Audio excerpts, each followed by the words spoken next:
दोस्तों आज की इस वीडियो का टॉपिक है औपचारिक और अनौपचारिक में अंतर। औपचारिक जिसको इंग्लिश में कहा जाता है फॉर्मल और अनौपचारिक जिसको इंग्लिश में कहा जाता है इनफॉर्मल। तो ये दोनों शब्दों के बीच क्या डिफरेंस है वो चीज आज की इस वीडियो में मैं बताऊंगा, क्योंकि इससे संबंधित अन्य शब्द आपको सुनने को मिलते रहते होंगे, जैसे कि फॉर्मल ड्रेस, इनफॉर्मल ड्रेस, या औपचारिक शिक्षा, अनौपचारिक शिक्षा, या औपचारिक भाषा, अनौपचारिक भाषा, या फिर इसी तरह के और भी तरह के शब्द आपको मिलते होंगे। ठीक है, तो अगर ये वीडियो आप देखते हैं तो एकदम पूरा स्पष्ट हो जाएगा ये सारी चीजें। ठीक है, इससे संबंधित जो और भी शब्द बनते हैं। क्लियर? तो चलिए दोस्तों यहाँ पर जानने का प्रयास करते हैं आखिरकार ये है क्या, लेकिन इससे संबंधित जो और भी शब्द बनते हैं उसको भी लिख लेता हूं ताकि आपको चीजें जो है पैरेलली समझने में आसान हो। ठीक है, चलिए सबसे पहले इसका हम इंग्लिश लिख लेते हैं। ठीक है, यहाँ पर औपचारिक का इंग्लिश हो जाता है फॉर्मल और अनौपचारिक का मतलब होता है इनफॉर्मल। ओके, अब इससे संबंधित जो अन्य शब्द है उसको यहां पर लिख लेते हैं उसके बाद। ठीक है, जैसे कि हो गया आपका औपचारिक शिक्षा, औपचारिक शिक्षा वर्सेस अनौपचारिक,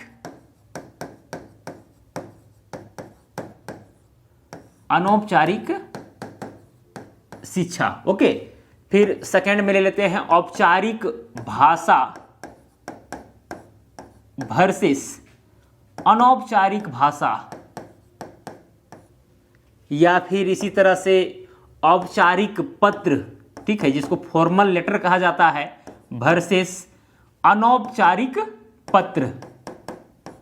फॉर्मल लेटर, इनफॉर्मल लेटर, ये सब आप जानते होंगे। ठीक है, चलिए, या फिर आप कह लीजिए औपचारिक ड्रेस या फिर फॉर्मल ड्रेस वर्सेस अनौपचारिक ड्रेस, या फिर इसी तरह से और भी बहुत सारे वर्ड हैं। ठीक है, तो यहां पर समझिए दोस्तों, औपचारिक मतलब आप एग्जाम्पल समझ सकते हैं, जहां पर नियम हो, प्रोटोकॉल हो और उसके आधार पर कार्य हो रहा हो, तो वो समझिए कि वहां पर औपचारिक कार्य हो रहा है।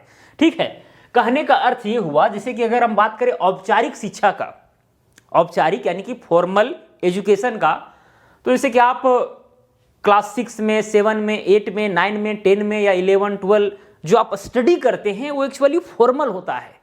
ठीक है, वहां पर नियम होते हैं, प्रोटोकॉल होते हैं और पहले से चीजें सुनियोजित होती है, आपको सही ढंग से चलना पड़ता है। तो वो चीज आपका जो है ना, क्या हो गया, औपचारिक शिक्षा हो गया, फॉर्मल एजुकेशन हो गया एक्चुअली। ठीक है, तो यहां पर औपचारिक का सीधा सीधी मतलब आप ये समझ सकते हैं कि भाई जो पहले से सुनियोजित हो, पहले से जो है उसको निर्धारित किया गया हो, और वो आदमी उतना पसंद उस चीज को ना करे। ठीक है, ये भी बात आपको ध्यान में रखना, आदमी उसको पसंद करे या ना करे, लेकिन वो आदमी जो है फॉलो कर रहा है, तो वो हो गया आपका औपचारिक। जैसे कि मान के चलिए कि आप स्कूल जाते हैं, तो स्कूल बैग कोई भी ड्रेस पहन करके आपने घर में ट्राउजर वगैरह पहनते हैं, वही तो पहन के नहीं ना चला जाते हैं। ठीक है, आप एक यूनिफॉर्म में आते हैं, समझ रहा है ना, फॉर्मल ड्रेस पहनते हैं, उसके बाद आप स्कूल जाते हैं, विद्यालय जाते हैं, क्योंकि भाई आप नियम कानून में बंधे हुए हैं। ठीक है, आपको पसंद शायद नहीं होगा ड्रेस पहनना, लेकिन फिर भी आपको पहनना पड़ रहा है, नहीं पहनेंगे तो आपको दंड भी मिल सकता है। तो वो चीज क्या हो गया, औपचारिक हो गया आपका। ठीक है, और अनौपचारिक में क्या होता है, अनौपचारिक शिक्षा में अगर हम अनौपचारिक शिक्षा को देखें अगर एक तरह से, तो जैसे कि मान के चलिए जन्म से ही जो है आदमी धीरे धीरे भाषा को सीखता है, अपनी मातृभाषा को हो गया। ठीक है, कुछ रिस्पेक्ट करना जो चीजें हैं वो सीखता है। ठीक है, कुछ कर्तव्य है उसको सीखता है। तो ये सारी चीजें जो मतलब जीवन पर्यंत चलते रहती है, आप सीखते रहते हैं इधर उधर से, वो आपका अनौपचारिक हो गया। जैसे आपका मातृभाषा हो गया, आप किसी को रिस्पेक्ट करते हैं, वो चीज जो आपके अंदर डेवलप होता है। ठीक है, आपको किस तरह से पेश होना है, ये जो डेवलप होता है, ये सब अनौपचारिक शिक्षा के अंतर्गत आता है। ठीक है, तो यही सब चीज है, आपको समझना है। औपचारिक मतलब नियम कानून से बंधा हुआ रहेगा। ठीक है, नियम कानून को फॉलो करना होगा, और अनौपचारिक में कोई नियम कानून का फॉलो नहीं करना है। ठीक है, ऐसा नहीं है फॉलो नहीं करना है तो मतलब उधड़नी करना है जिससे दूसरे के मूल अधिकार का उल्लंघन हो, ऐसा तो नहीं होना चाहिए। ठीक है, तो यहां पर जैसे अनौपचारिक शिक्षा में आप भाषा सीखते हैं, मातृभाषा सीखते हैं। ठीक है, तो औपचारिक शिक्षा हो गया। वहां पर किसी तरह का व्याकरण वगैरह व्याकरणबद्ध चीजें नहीं होती है, लेकिन वही अगर हम औपचारिक शिक्षा में बात करेंगे तो सारा चीज सुनियोजित होता है। ठीक है, आपका एग्जाम मूल्यांकन भी लिया जाएगा बाद में, ये भी चीज़ है भाई। आप 9-10 में पढ़ेंगे तो क्या होता है, एग्जाम होता है, मूल्यांकन लिया जाता है, पाठ्यक्रम एकदम पूरा सुनिश्चित होता है, शिक्षक कौन शिक्षक पढ़ाएंगे, कब पढ़ाएंगे, ये सारा चीज़ जो है एकदम सुनियोजित है, मतलब कि प्रोटोकॉल नियम सब कुछ वहाँ फॉलो हो रहे हैं, ठीक है। तो वो औपचारिक शिक्षा के अंतर्गत आता है, जो भी वहाँ पर आप सीखते हैं, ठीक है। और अनौपचारिक जो आप जन्म से लेकर के मरने तक जो चीज़ें सीखते हैं वो अनौपचारिक के अंतर्गत आ गया, और ये जीवन पर्यंत चलते रहता है। अनौपचारिक में जो है उतने नियम कानून फॉलो नहीं करना पड़ता है, बस हो रहा है, स्वाभाविक होने वाला चीज़ है, ठीक है। चलिए अब यहाँ पर इसे औपचारिक भाषा, अनौपचारिक भाषा, तो वही औपचारिक भाषा जो नियमबद्ध हो, व्याकरणबद्ध हो, ठीक है, उसको सीखना पड़े, आप जो है उल्टा पलटा उसको नहीं कर सकते अपने मनमर्जी से, ठीक है। तो ये सारी चीज़ें जो औपचारिक शिक्षा मतलब कि औपचारिक भाषा के अंतर्गत आता है। अनौपचारिक भाषा क्या हो गया, ऐसे कि मातृभाषा आप सीखते हैं, ठीक है, आगे वाला चीज़ पीछे, पीछे वाला चीज़ आगे कभी कभी लगा देते हैं, कोई दिक्कत नहीं, सब चलता है, सब चलता है, सब चलता है, ठीक है। यानी जो मातृभाषा आपका है वो अनौपचारिक भाषा के अंतर्गत आएगा, और मातृभाषा को छोड़ करके जो अन्य भाषाएं हैं लगभग सभी औपचारिक होते हैं, क्योंकि उसको आपको सीखना पड़ता है, ठीक है। और वो चीज़ें व्याकरणबद्ध होती है, उसमें नियम कानून होते हैं, उसको फॉलो करना पड़ता है। अब अंदाजी क्योंकि भाई उस चीज़ को सीखे नहीं है, तो सीखने में भाई आपको तो व्याकरण को फॉलो करना पड़ेगा, तो वो औपचारिक के अंतर्गत आ जाता है। जैसे औपचारिक पत्र आप समझ लीजिए, औपचारिक पत्र क्या है, औपचारिक पत्र जिसको फॉर्मल लेटर कहा जाता है।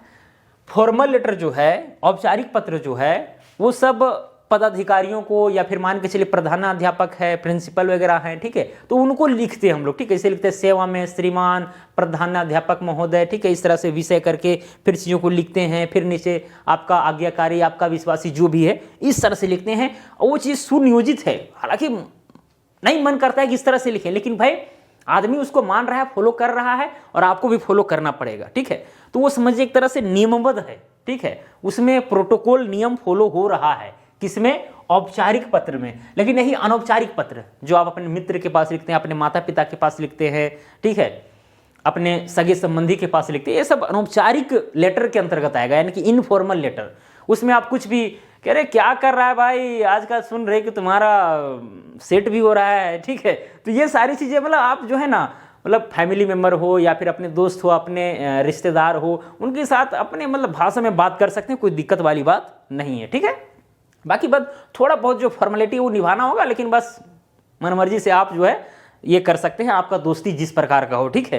तो ये सारी चीज़ें हैं, और वो अनौपचारिक पत्र के अंतर्गत आता है, अगर आप वैसा पत्र लिखते हैं तो, ठीक है। फिर उसी तरह से दोस्तों औपचारिक ड्रेस, यानी कि फॉर्मल ड्रेस, एक होता है इनफॉर्मल ड्रेस। जैसे विद्यालय का हम बात कर रहे थे, विद्यालय आप अगर जाते हैं तो वैसे ट्राउजर पर तो नहीं चले जाएंगे ना, ड्रेस वगैरह पहन के जाते हैं, जो स्कूल में पहले से बनाए कि भाई अगर नीचे जो है कत्था आपको पैंट पहनना है, ऊपर में जो है व्हाइट ड्रेस आपका होना चाहिए, टाई लगा होना चाहिए, ये लगा होना चाहिए, वो लगा होना चाहिए, जूता होना चाहिए, बाल जो छोटे छोटे होना चाहिए, ठीक है। तो ये सारी चीज़ें हैं, तो ये फॉर्मल ड्रेस के अंतर्गत आया, ठीक है। और इनफॉर्मल में क्या होता है कि अपने घर में आप जो मर्जी वो पहन लिए, कभी लुंगी पहन लिए, तो कभी गमछा पहन लिए, तो कभी तौलिया पहन लिए, ठीक है। तो ये सारी चीज़ें हैं जो फॉर्मल मतलब कि अनौपचारिक ड्रेस के अंतर्गत आएगा।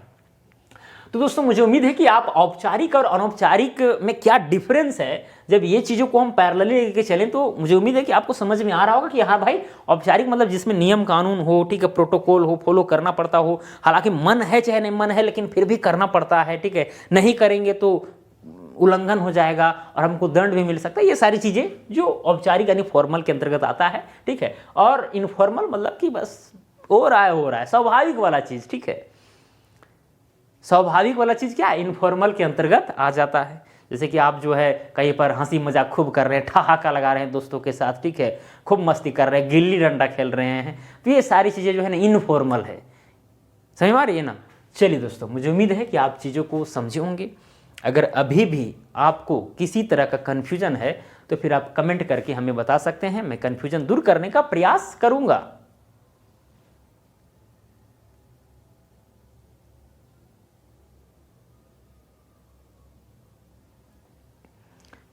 तो चलिए दोस्तों, आज के लिए इतना ही। अब मिलेंगे अगला वीडियो में। जय हिंद, वंदे मातरम।